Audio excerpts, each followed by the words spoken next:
Welcome back to Primetime News. And a special welcome once again to our viewers on TVJ International in the Cayman Islands and online at onespotmedia.com. Now, first this evening, a revelation that the caregivers who've been assisting Haitian orphans are not qualified to care for children with special needs. And as you'll hear in this report from Dwayne Anderson, after abandoning their duties for days, they've returned to Jacob's Ladder in St. Anne.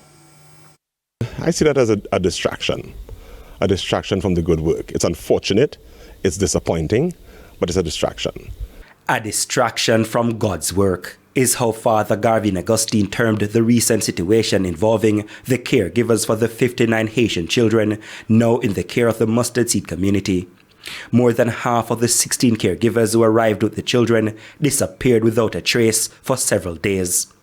But by the time we got to Jacob's Ladder in St. Anne on June 22, the caregivers were back. They're all back on property. They came back yesterday. I don't know what next. I mean, they're trying to help out as best as they can. But this is a matter that we'll have to take up with the immigration authorities and so on. I don't know what's the next step with them, but they're here.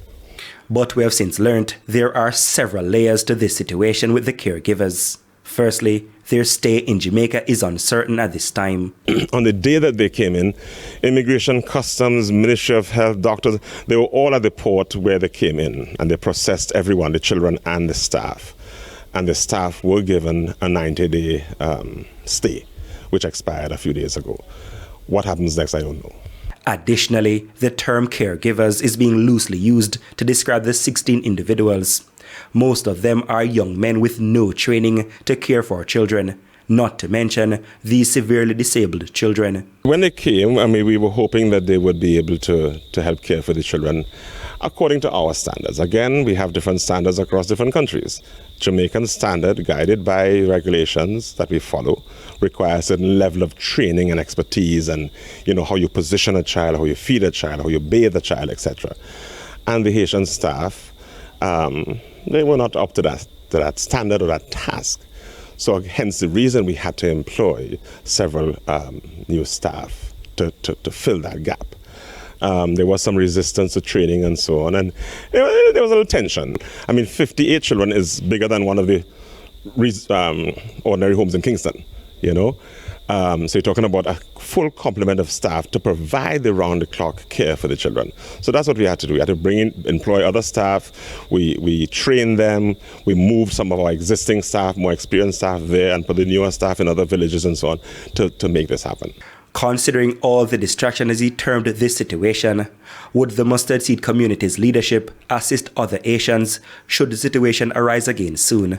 If it were to happen tomorrow again, I don't know that we'd be ready to do this again. In the meantime, the population at Jacob's Ladder now stands at just under 180 persons. 75 of those are Haitians who are occupying places that would have otherwise gone to Jamaicans. We asked Father Augustine about the situation. What is it like now in terms of people waiting to come here? What are the numbers looking like? I don't know the exact numbers, but it's hundreds. And as I said, we work under the guidance and direction and governance of CPFSA. And they would give us children when we have space. So we were preparing to take more Jamaicans. And that's why we expand, to take more Jamaicans. This situation arose, we put that on pause to take the Haitians in. All right, so if and when the Haitians are taken to another facility or taken back to Haiti, we will have room for more Jamaican children. Reporting from Jacob's Ladder in St. Anne, I'm Dwayne Anderson for TVJ News. Now to a